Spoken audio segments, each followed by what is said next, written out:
Quality job खबर को आपण मानक बहुत बहुत स्वागत। आशा करुच्छी आपण माने बहुत भलरे थिबे। आज गोटे पोस्टाल जॉब अपडेट नहीं आसी जोटा कि 10th पास ठू आरंभ करी जेते पर्यंत क्वालिफिकेशन अच्छी समस्ते अप्लाई करें। से वीडियो को शेष पर्यंत निहाती देखंतु, मो सहित जोड़ी होकर रुहतु। चैनल को गोटे लाइक कर दियंतु, चैनल को सब्सक्राइब कर दियंतु, सांगसाथी सहित शेयर कर दियंतु, जो द्वारा कि जो मानकर एमिति जॉब करिवार आशा थिबो तांको पाखरे वीडियोटी पहुँची पारिबो और से माने अप्लाई करि पारिबे।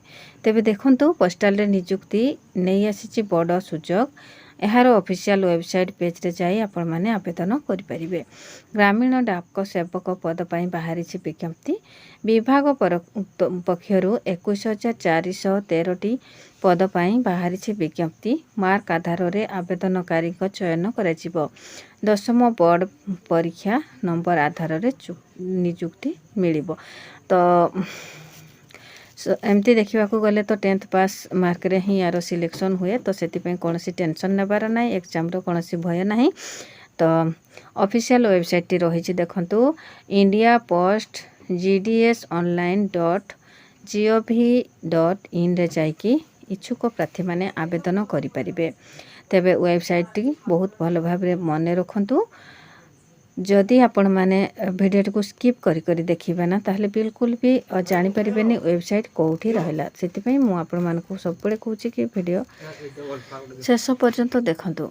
एहा परे अप्लाई ऑनलाइन टैब को क्लिक करी एप्लीकेशन स्टेटस ऑप्शन को जिबे, रजिस्ट्रेशन नंबर दे सबमिट करिवे। एपरि भाव में ऑनलाइन रे आवेदन करने को पड़ो। GDS पद पर गत फेब्रुआरी 10 रे विज्ञप्ति पाइथिला प्रकाश, से आपण मानक वीडियो देइछि।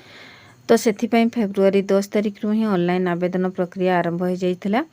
तो जदि अधिक किछि जानबा को चाहउछन्ती तेबे वेबसाइट रे क्लिक करिकि आपण माने तार ऑफिशियल वेबसाइट रे जाइकि सब किछि डिटेल्स जानि परिबे। तेबे जो मैंने इंटरेस्टेड अच्छा एमती गोटे जॉब करने तो तांको पई बहुत भल सुजोग आसी। आशा करी आपण मानक ए भिडटी निहाती किसी इनफॉरमेशन जगैथिबो। सेतिपई मो सहित आपण माने शेष पर्यंत रहिले, सेतिपई आपण मानक बहुत बहुत धन्यवाद। शेष रे कहि रखिबी चैनल को वीडियो को गोटे लाइक करदेवे, चैनल को सब्सक्राइब करदेवे, सांगसाथी सहित शेयर करदेवे। मो सहित एमती जोड़ी होकर रही था एमती सुंदर सुंदर वीडियो अपडेट पाइबापी। तो पुणी देखा गोटे नुआ वीडियो नुआ गोटे अपडेट सहित।